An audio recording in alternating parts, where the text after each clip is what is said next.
para falar do amor de Deus. E hoje eu sou um convertido, pastor da Igreja Batista do Candelária, e muito devo a essa igreja aqui em Santa Cruz, aos irmãos, ao missionário Benjamin, que foi o pioneiro aqui do campo. Hoje nós teremos o prazer de falar sobre os Salmos. O pastor Soares já faz algum tempo que tem estudado o livro de Salmos, um livro maravilhoso, e que nós precisamos de alguns esclarecimentos, que certamente vai ajudar a cada um dos irmãos a compreenderem a dimensão desse livro. Tem muitas coisas que precisam ser pontuadas hoje à noite. E sem mais Como está, delongas. Oi? Como está aí? Lá para cá está bem. Está indo bem para lá? O som e a imagem? Tá bem sim. Ok, valeu. Estou escutando perfeitamente. Então, pastor, para começar hoje essa nossa live, eu gostaria de que o senhor falasse um pouco sobre as categorias e classificações dos salmos para nós. Ok, pastor Jean, é um imenso prazer. Ouvintes internautas do Instagram, irmãos aqui de Santa Cruz, irmãos da Grande Natal, do Candelária, da Igreja Batista do Candelária, e a sua pessoa também, que é motivo de orgulho até ter você como um ex-membro aqui da igreja. Quem der parte do nosso convívio, nunca deixa de ser, é como um filho para essa igreja e para a gente. É um prazer, meu irmão. E abordar os Salmos, para mim é um grande privilégio, porque esse é um livro maravilhoso, fenomenal, encorajador, e nos traz alegria e exultação em adentrar a ele. Procurarei ser sucinto nas minhas colocações, nas minhas respostas, tendo em vista que temos aí, vamos dizer, uma hora pela frente, vamos usar 45 minutos aqui com você, e então depois você vai para as suas considerações finais. As categorias, como você disse, dos Salmos, os Salmos, ele está aí dividido e subdividido, né? Está dividido e subdividido. Ele vai vamos encontrar no livro de Salmo, os Salmos messiânicos, que são vários Salmos messiânicos. Bom lembrar que um Salmo messiânico é o Salmo que antecipa sobre a pessoa do Messias, mesmo tendo como ponto de partida uma pessoa da época, historicamente, no caso Davi e outros salmistas, mas na realidade apresentando o perfil do Messias.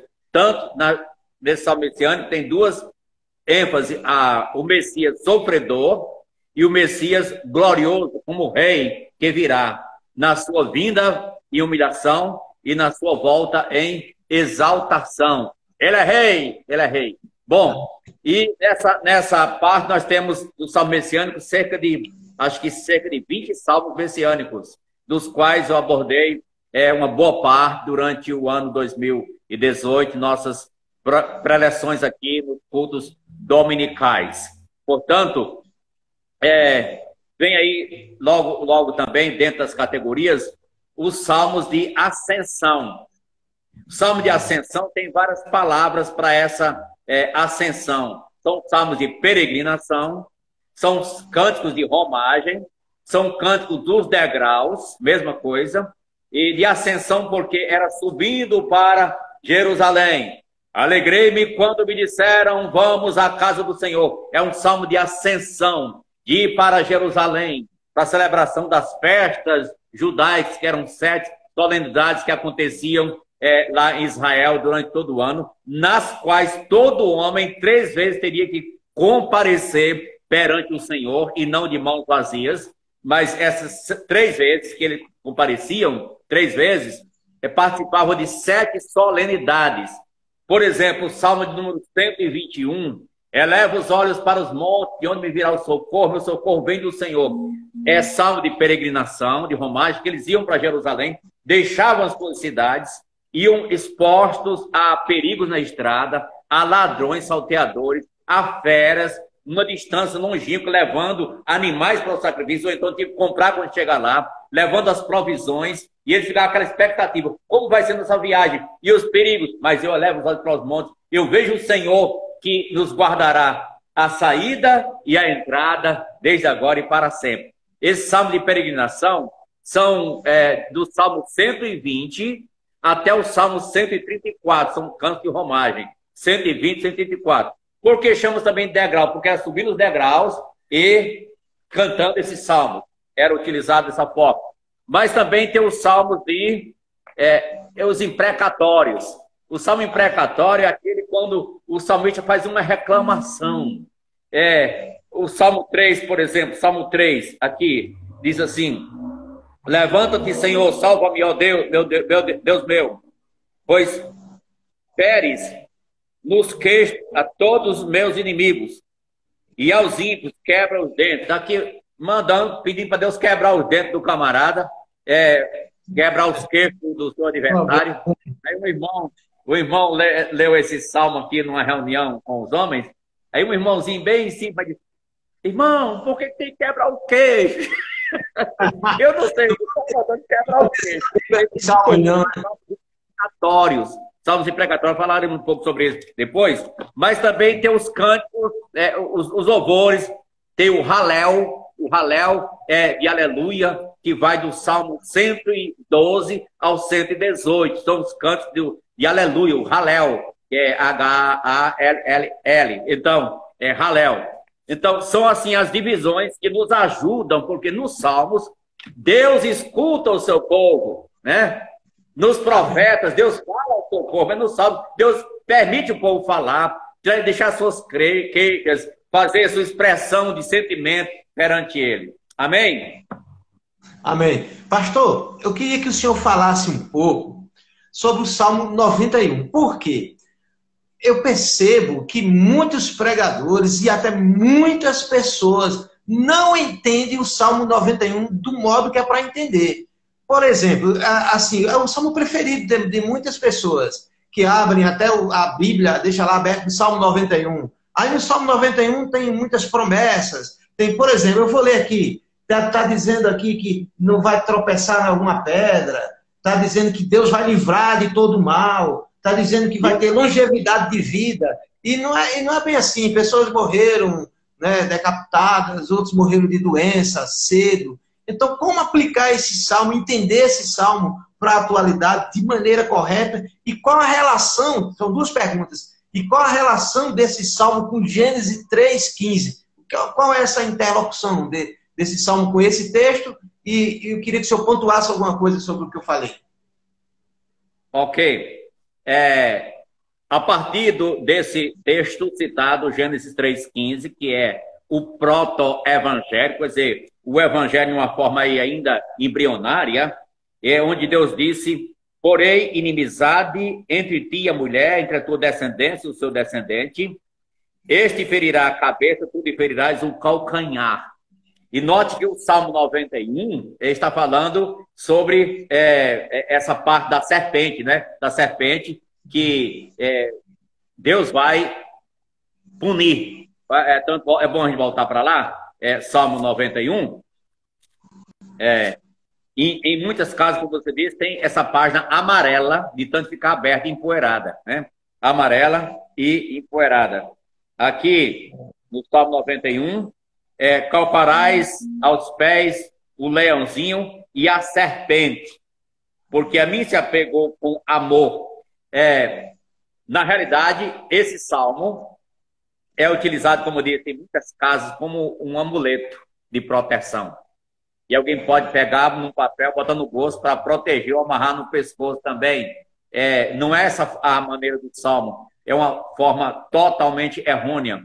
É o salmo mais mal interpretado durante a história da humanidade. É esse. Por que tanto? Que mais gosto de salmo? Esse foi o salmo que Satanás usou para tentar derrubar Jesus. O diabo já gostava dele, né?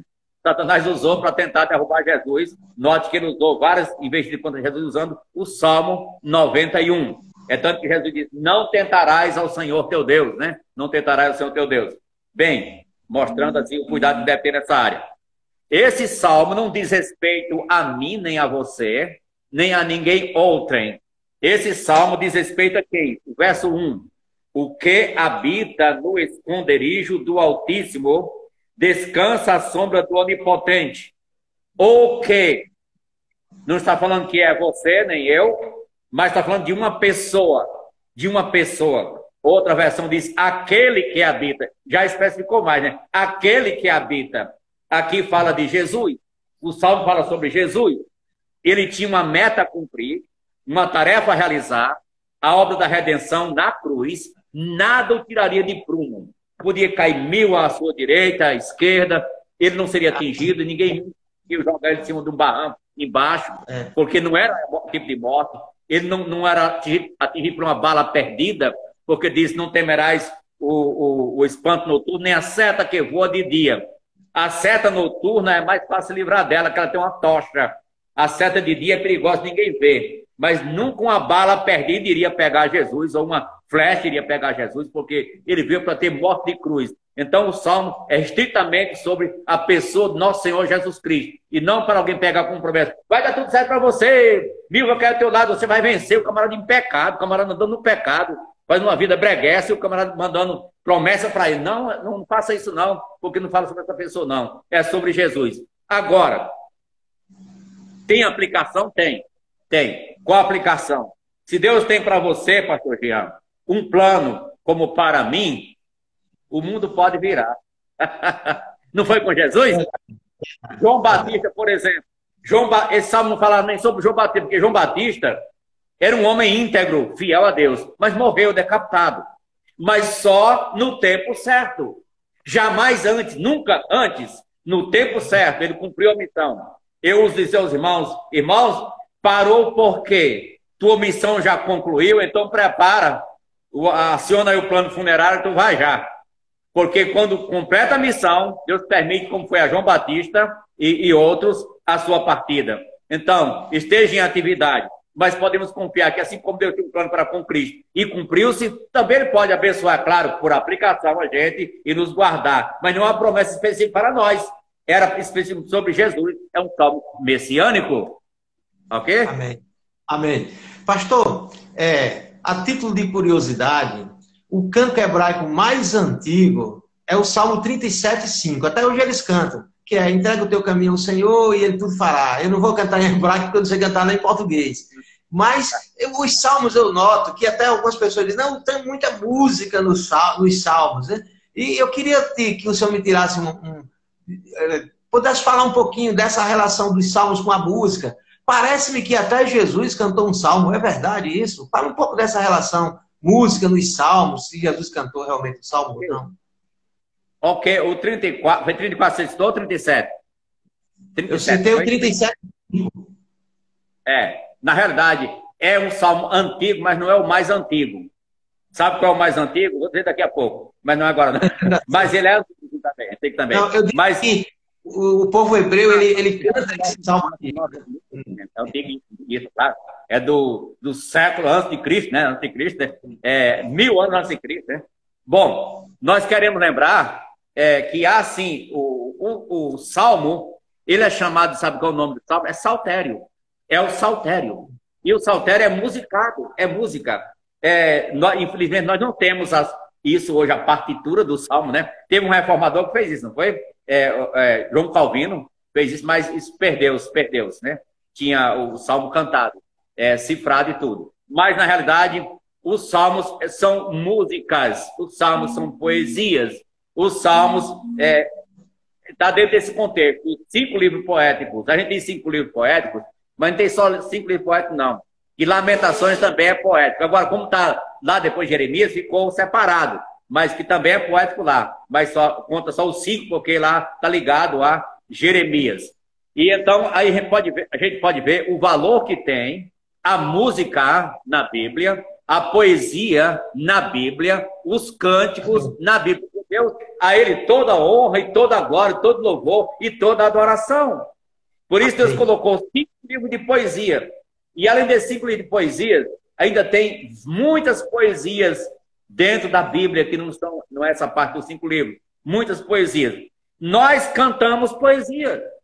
Nós cantamos, nossos filhos são poesias cantadas, né? E aqui os salmos era, vamos dizer assim, em outras palavras, né? O cantor cristão do Velho Testamento, não tinha cristão, mas o cantor cristão do Velho Testamento era os salmos, era o livro dos cânticos, né? De cantar. Então, existe uma relação, e a gente pode ver, por exemplo, Jesus utilizou em Mateus 26, verso 30, quando terminou a ceia, aquela época da Páscoa, né? Quando terminou a ceia, tendo cantado um hino, saíram para o Monte das Oliveiras. Jesus cantou com os discípulos. Então, não foi a primeira vez. Aqui era uma prática, porque nas festas judaicas usavam os cânticos. E ali era o encerramento. E nesse período, a gente pode ter certeza convicta, os salmos ouvir isso, pode ter certeza convicta que o canto que Jesus cantou depois da ceia era o Salmo 118. Por quê? Porque é da categoria do Halel, que era cantado durante essa festa, no final da festa, e esse era o último canto. Era 118, Salmo 118, e quando ele cantou, então foram para o Monte das Oliveiras. E a gente pode ver exatamente isso também em outros cantos do Novo Testamento. Por exemplo, Paulo diz sobre o culto da igreja de Corinto. Que fazer, pois, irmãos, quando vos reunis? Um tem salmos, outro tem doutrina, outro tem revelação. Então, tinha salmos no culto da igreja primitiva.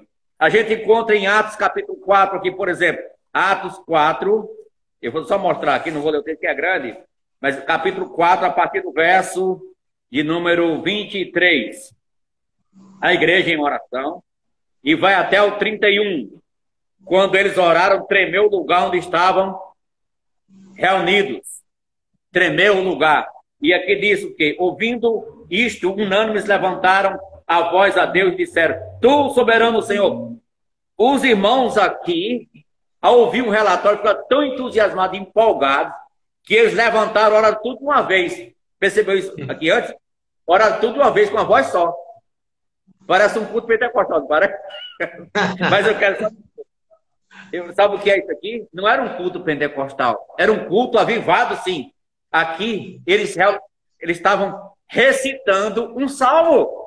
Era decorado aqui, eles sabiam de cor. Estavam juntos para exaltar a sua voz, recitando o salmo número 2. Está aqui no verso 24 do capítulo 4 de Atos. A igreja orando, eles oravam os salmos. Já Efésios 5 diz que não vos embriagueis com vinhos, mas enchei-vos do Espírito, falando de vós com o quê? Com salmos e hinos de canto espiritual. Então, os salmos presentes. Colossenses 3, a mesma coisa. O salmo presente no culto. Então, a Deus toda a glória. Amém? A Ele seja a glória. Eu queria só lembrar, porque a gente pulou aqui, mas eu queria só lembrar que nesse contexto dos salmos, muita gente não sabe que o salmo está já subdividido. Está dividido já na própria Bíblia. Na Bíblia atualizada, não tem as letras hebraicas, mas na Bíblia... Pastor Jean, Pastor Soares, tá tendo apenas um pequeno delay, mas é comum. Quando vocês perceberem que o outro está falando, vocês esperam, aí um dá uma pausa para o outro poder falar. Ok. Porque aí fica um falando por cima do não outro. É rádio não, não é rádio não. Não, às vezes acontece.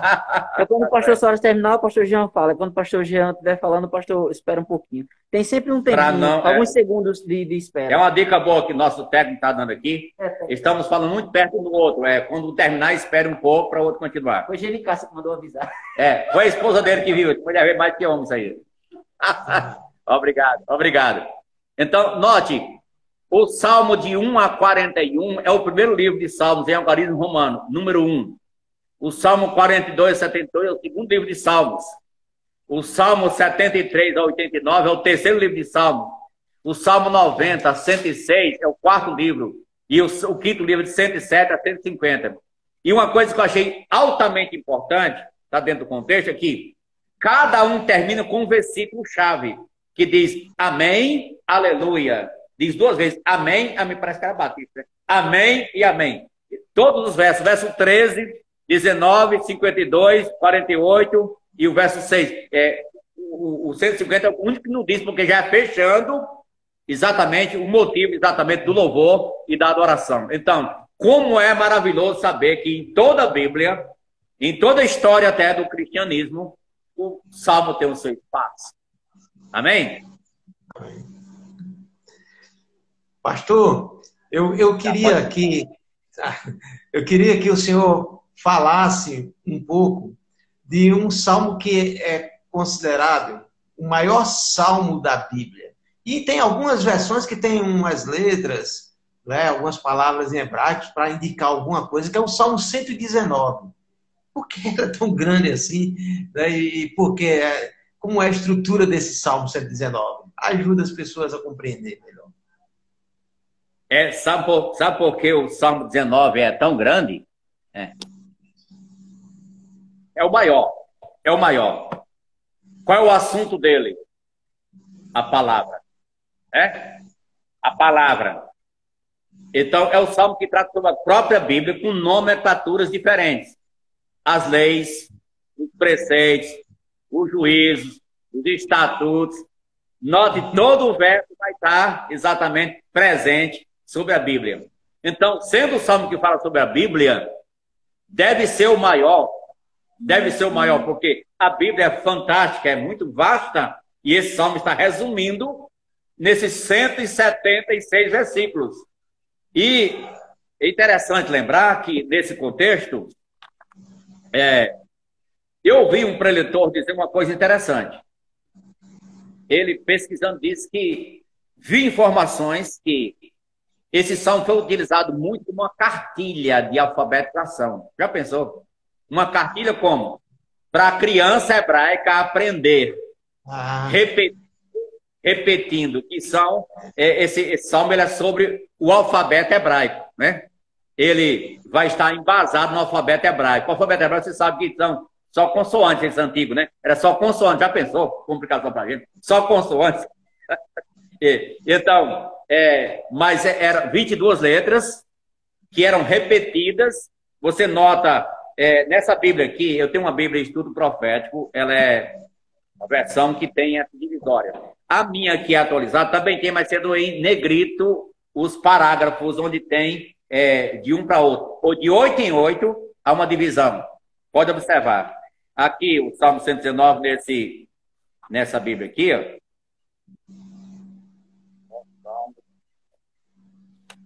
119.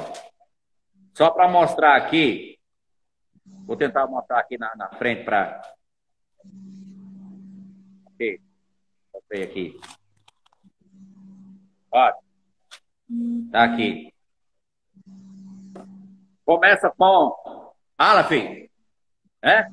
Aí, como é que difícil, tem que passar 2 páginas porque já vai para lá. Aí, Bet, Gimel, Dalet.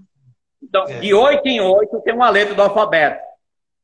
Na versão atualizada vai estar um parágrafo, uma letra em negrito marcando essa divisória. Não tem as letras do hebraico, mas tem o negrito. No verso 8, no verso 9, no verso 16, está em negrito. Isso era o quê? Era um acróstico. Esse salmo é um acróstico, ele todo é um acróstico, em repetição. Cada letra do alfabeto, do A ao Z, seria do Aleph até a última, né? Era repetida 8 vezes. Quer dizer, dita uma vez, repetida 7. Diz que há um pensamento nos judeus que uma coisa sendo repetida 7 vezes facilita a memorização. Né? Não é suficiente, mas facilita, né? Então, o judeu é altamente pedagógico. E eles havia necessidade de memorizar mesmo, porque não tinha o livro de Salmo para andar com ele nas costas, era uma ruma de livros, né? Eram 5 livros para andar com ele. De pergaminho, ou papiro anteriormente, papiro, né? Que o pergaminho só surgiu em Pérgamo muito depois, mas naquele tempo era o papiro, né? Mas aqui nós encontramos que tinha essas divisões do Salmo, e todo em acróstico. Veja só, de 1 a 8, de 8 a 16, então e assim vai, repetindo, quando chegar às 22 letras do alfabeto, 22 vezes 8 dá quanto? 176, que é exatamente o número de versos do Salmo 119. 22 vezes 8, que é a repetição constante até o final. Os 176 versículos. Aí você vê nisso dentro do paralelismo. O 105, por exemplo, verso 105. Lâmpada para os meus pés é a tua palavra, luz para o meu caminho. A forma de repetir a mesma coisa em palavras diferentes para fixar na mente da pessoa essa poesia e esse cântico também sobre a palavra de Deus. Amém? Amém, maravilha!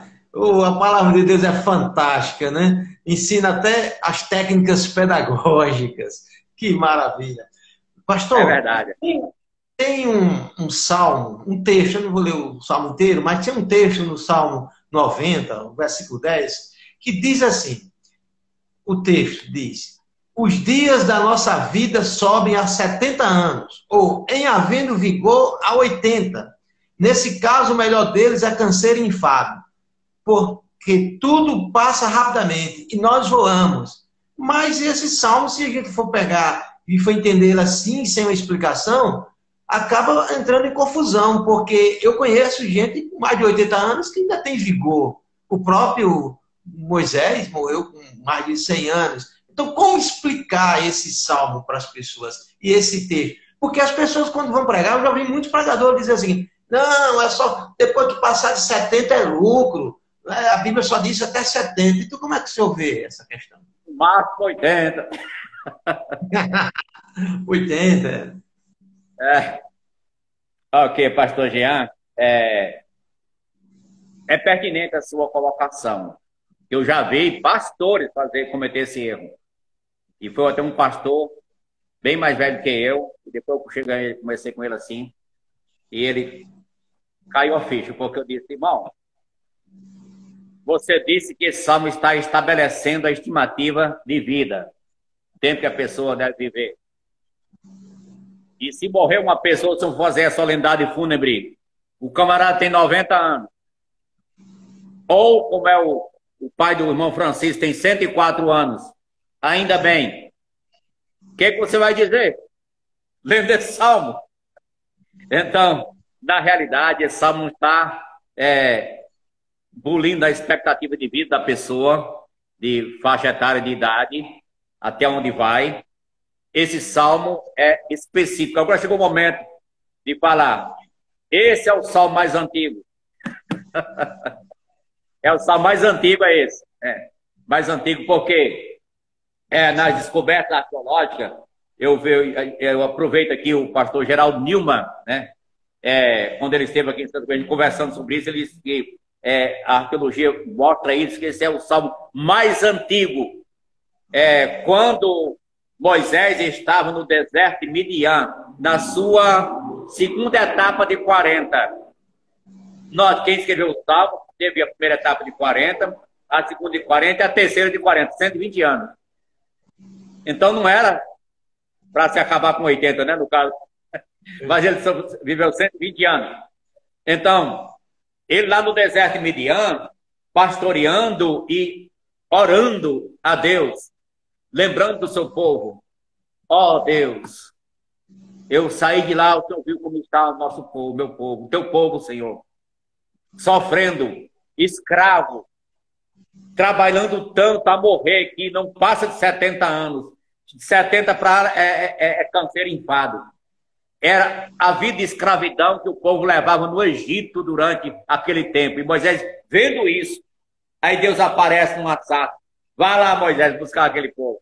Então é nesse contexto que esse salmo nasce. Moisés refletindo nos campos, salmo é reflexão, né? Refletindo nos campos, orando. E assim Deus encaminha ele para resgatar o povo. O salmo trata de um momento específico e um tempo específico, né? E de pessoas específicas. Não é para todo mundo. Então, aplicar geral terá seus problemas, porque muita gente depois viveu mais do que isso, né? Muita gente depois viveu mais do que isso, inclusive o próprio Moisés. Pastor, no início, o senhor falou sobre só um pouquinho, sobre os salmos imprecatórios, os salmos de maldição. É muito estranho para quem não tem um conhecimento da Bíblia ler esses salmos, porque se ele for ler esses salmos e entendê-los pelo que está dizendo, por exemplo, o senhor até falou aí uma expressão, quero quebrar os queixos dos inimigos, né? Tem lá nos salmos. Então isso soa como uma apologia à violência, né? Então é como se Deus estivesse corroborando com esse tipo de discurso violento nos salmos, né? E aí dá vazão para as pessoas terem esse tipo de oração, tomara que morra, tomara que vá para o inferno, porque os salmos imprecatórios falam isso. Como entender isso, explicar isso para as pessoas? Muito bem colocado, pastor Jean. Muito bem colocado. Duas coisas a respeito disso. Primeiro, em muitos salmos imprecatórios, o salmista está reivindicando um agir de Deus, né, em favor do seu inimigo. Bem, no Novo Testamento eu disse, amai vossos inimigos, né? Amai vossos inimigos. Mas lembra que lá, o contexto é a sua preocupação com o nome do Senhor e com relação com a obra do Senhor, não em defesa pessoal própria. Tem esses casos, não todos, mas tem esses casos. Segundo, onde não tem esses casos, é que, como eu disse no início, nos Salmos, Deus escuta o seu povo.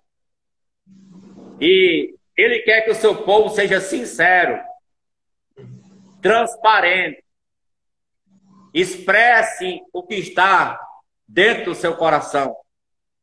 Deus escuta.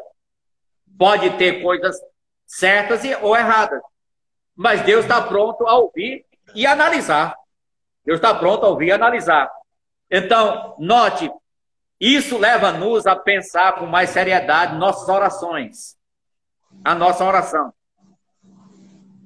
A oração cristã hoje, não vou dizer que todo mundo, mas em geral quase que é assim, é mais uma reza do que uma oração. O camarada vai orar, você já sabe o que ele vai dizer. É uma reza. Então, é para a gente ter cuidado, saber expressar nossos sentimentos a Deus com transparência e com espontaneidade. Naturalmente, procurando, agora com uma revelação que a gente tem, dizer as coisas certas, mas procurar ser mais espontâneo. E os salmos, eles nos dão muito conteúdo para a oração. Você nota a oração de Jesus na cruz, foi salmo. A primeira, a segunda, foi salmo. Você olha a oração de Jonas lá no ventre do grande peixe. Eu estava olhando, frase por frase, encontrei mais de 13 salmos, que era a base da oração de Jonas. Ele estava citando a Bíblia, citando os salmos. Mas muitas vezes nós estamos acostumados com aquela oração rotineira, que começa de um jeito, termina do mesmo jeito, e sempre as mesmas palavras com medo de errar. Seja mais espontâneo na oração. O Salmo nos ensina isso, nos ajuda a isso. A cultuar a Deus com liberdade e deixar que a palavra dele flua em nossa mente, nosso coração, e a gente corresponda com a sua vontade. O Salmo de precatório tem também essa finalidade. Amém? Amém. Maravilha. Pastor, o senhor até citou no início a questão do Salmo 91, que ele é citado por Jesus e há uma apropriação indevida do inimigo, e está lá no texto de Mateus, né? Então, quer dizer, o Velho Testamento citado no Novo Testamento. Então, eu queria que o senhor ampliasse mais essa ideia de como se dá, no aspecto geral, essa interlocução do Antigo Testamento com o Novo Testamento, sendo mais específico do livro dos Salmos. Ele aparece nesse lugar, mas aparece também em outros lugares, não é isso? Queria que o senhor comentasse dessa interlocução Salmos, Novo Testamento. Ok. Verdadeiramente, a gente pode encontrar base nisso até no Apocalipse, né? No Apocalipse, aqueles cantos do Apocalipse, tem cantos no Apocalipse, poesias no Apocalipse. E como é maravilhoso a gente poder respaldar o nosso culto da forma em que está lá nos Salmos e que os cristãos primitivos o fizeram. Eu citei o exemplo da igreja primitiva que orava. E na oração que fizeram lá, depois de um relatório do que Deus fez com os apóstolos, abalou, tremeu a terra, o chão onde eles estavam pisando. O poder de Deus ali, confirmando a ele. Eles estavam expressando em linhas claras os salmos, a partir do Salmo 2. Por que se enfureceram as nações e os gentios pensam coisas vãs? Porque os reis da terra se levantaram contra o Senhor e contra o seu ungido. Por isso que eles oraram, por isso numa voz só, eles recitaram, que eles conheciam o Salmo de cor. Aí podia fazer isso em unanimidade naquele momento. Nós encontramos também que, para a base do culto, o culto está lá em Colossenses 3:16. Habite ricamente em vós a palavra de Cristo. E a palavra de Cristo não é apenas, é geral. Ele fala desde o Velho Testamento. Mas instruí-vos e aconselhai-vos mutuamente em toda a sabedoria. Aí mostra, louvando a Deus, ao Senhor com salmos, hinos e cantos espirituais com gratidão em vossos corações. Como os salmos nos ensinam a gratidão. Então, o Novo Testamento estava com esse conhecimento, porque era todo mundo judeu ali. Eles estavam já com essa mentalidade de ser grato a Deus e poder adorá-lo, engrandecê-lo na beleza da sua santidade. Como é maravilhoso a gente poder pautar nosso culto pela palavra de Deus. E o saltério, ele entra aí sim, na sua totalidade. Muito obrigado, pastor. Eu deixei essa pergunta por último, porque eu queria que o senhor comentasse esse salmo maravilhoso, porque é o salmo que eu já preguei muitas vezes, até decorei esse salmo inteiro. Eu lembro que um dia eu fui desafiar o senhor e disse, vamos ver se o senhor sabe, eu já sabia o salmo decorado, vamos ver se o senhor sabe esse salmo decorado. E o senhor também citou esse salmo decorado. É um salmo muito lindo, lindo demais. A Bíblia é linda, mas esse salmo é muito lindo. Eu tenho um carinho muito especial por ele. E aqui é o Salmo 23. Né? O Salmo 23 que apresenta, né, Jesus como pastor, como anfitrião. E fala um pouco desse salmo. Esse salmo é lindo demais. Salmo 23. Ok, pastor Jean. No Salmo 22, Jesus é o cordeiro do sacrifício, o sacrifício pelos nossos pecados. No Salmo 23, ele é o bom pastor. É o pastor, não mais o cordeiro. Também no contexto. No Salmo 24, ele é o rei. Do sacrifício ao rei.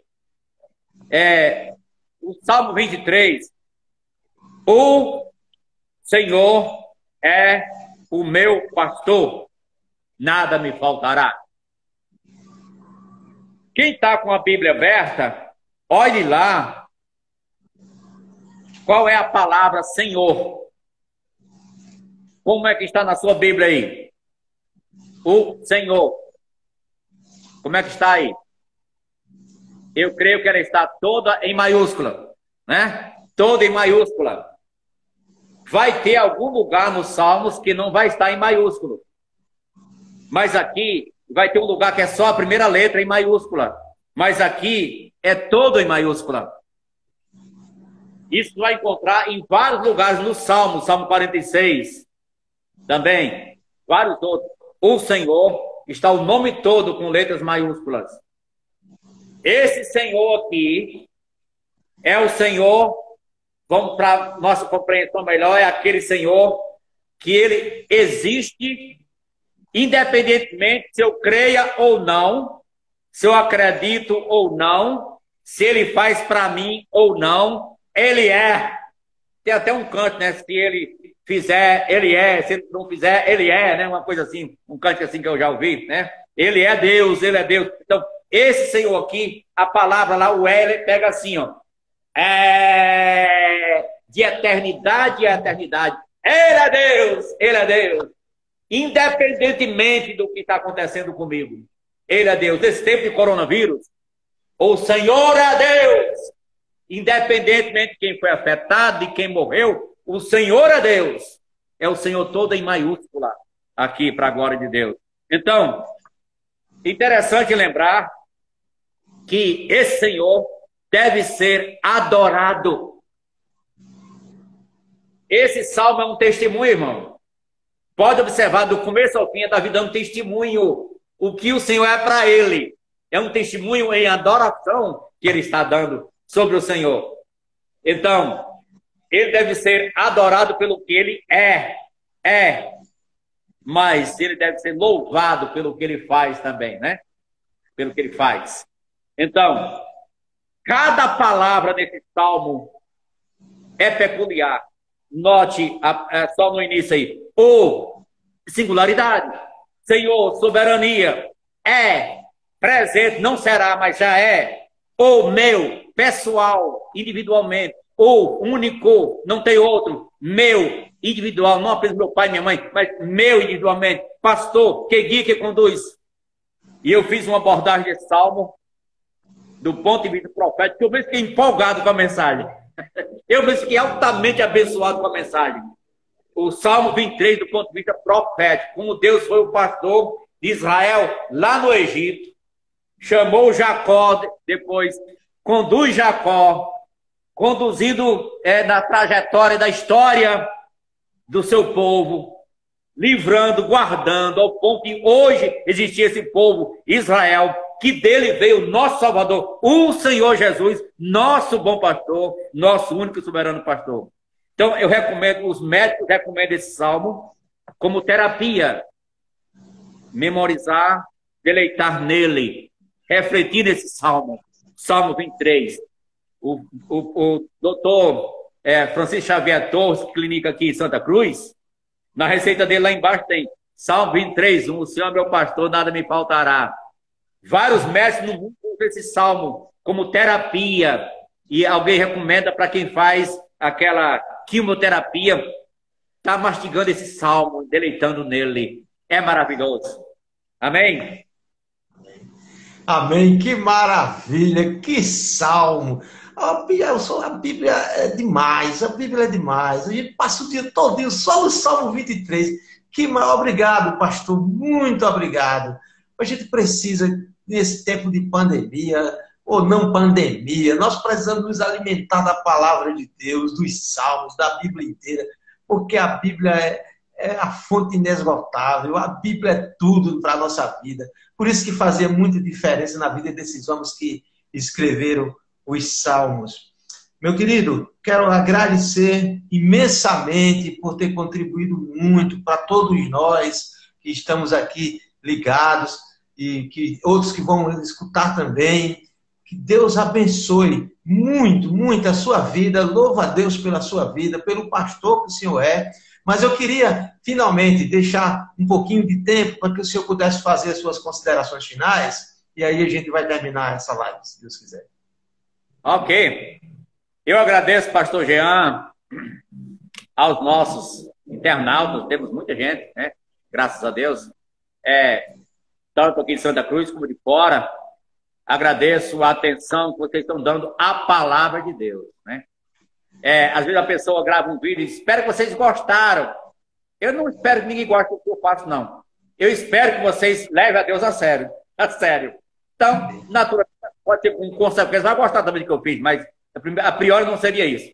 Mas a gente louva a Deus pelas oportunidades que nós temos hoje nesse período de pandemia, através das redes sociais, chegar em lugares longínquos onde não chegávamos antes. O pastor Jean sabe, como foi integrante aqui por muitos anos, hoje eu tenho encorajado pessoas para fazer vídeos, fazer lives, mas era muito difícil. Agora está acontecendo. Agora está acontecendo. Eu digo a meus colegas, gravem suas mensagens. Uma mensagem gravada, ela vai ser reprisada, vai atingir muito mais gente, muito mais pessoas, né? Então, isso está acontecendo na realidade agora. E a gente louva a Deus porque quantas pessoas podem ter o alento da palavra. E os salmos com especialidade leva a gente a se deleitar e confiar naquele que é o nosso refúgio e fortaleza. Eu gosto do Salmo 23 também, mas o 46 para mim ele é fenomenal também, dado o seu contexto histórico que ele aconteceu, no qual aconteceu. Mas, realmente, ele está acima de todas as coisas. Diz lá, ainda que as águas tumultuem e espumejem, e na sua fúria os montes se estremeçam.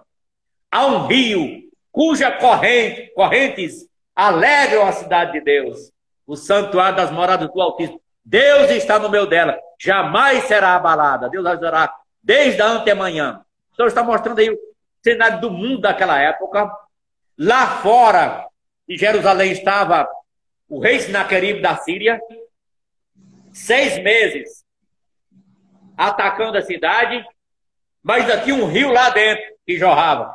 Agora, ali a ponto para a cidade celestial futura, mas lá dentro, literalmente, tinha o aquaduto que o rei Ezequias fez, que ia de uma fonte para outra, dentro da cidade, porque toda cidade tem que ter um rio. Então ele teve essa engenhosidade de fazer nesse aquaduto, a fonte de Gion, para passar dentro da cidade esse rio que ainda tinha água lá, ainda tinha água, né? Mesmo com tudo isso. E no outro dia, quando olharam de manhã, eita mortandade, 185 mil soldados tirados, os que correram foram embora tudo. Ele disse, vinde contemplar as obras do Senhor, que assolações efetuou na terra. Era isso que estava mostrando o que aconteceu no contexto da Síria atacando a Israel. Meus irmãos, estamos rodeados aí por uma pandemia, que é pandemia mundial, né? Então estamos aí circunstanciados. Não temeremos. Quem está conosco é maior. Faremos nossa parte, tomemos nossas precauções, nossas cautelas, mas vamos confiar naquele que é maior do que um vírus, né? Aquele que disse para Jacó, não tema o vermezinho de Jacó, vermezinho de Jacó, não tema, eu estou contigo, então ele é maior. E João apóstolo disse em 4:4 de 1 João, maior é aquele que está em vós do que aquele que está no mundo. Pastor Jean, muito obrigado. Deus abençoe a sua pessoa, a irmã Cláudia, as suas filhas. Já agora é sogro, é sogrão, né? Agora, né? Então, a irmã José, irmão Francisco, a toda a família, na graça de Jesus. Muito obrigado, meu irmão. Amém? Amém, meu querido, meu pastorzão. Deus abençoe. Muito, muito feliz aqui com essa live, de vê-lo, de escutá-lo, dessa aula maravilhosa. Uma palavra para todos que escutaram. Que Deus abençoe a sua família, que Deus proteja, que você possa se alimentar da palavra de Deus. O Salmo diz, o Senhor é o meu refúgio. Vamos buscar no refúgio verdadeiro, no abrigo verdadeiro, o consolo, e nós venceremos o medo que quer assolar, que quer tirar a nossa paz. Vamos buscar na palavra de Deus, na comunhão com Deus. Que Deus abençoe a vida de cada um mesmo, de vocês. Deus abençoe, meus queridos. Ficam com Deus, em nome de Jesus. Amém. Dá para a gente fazer ainda... Eu pedi para você fazer uma oração antes da gente encerrar, antes de você encerrar, antes de fechar o vídeo, fazer uma oração pelas pessoas que estão nos acompanhando. Amém. E aqueles que estão um pouco temerosos também. É claro que a circunstância leva a isso. Orar por essas pessoas. Quem está enfrentando maior dificuldade, mais risco também. Vamos orar. Você pode fazer isso antes de encerrar, tá bom? Sim, pastor. Posso fazer então. Vou orar então.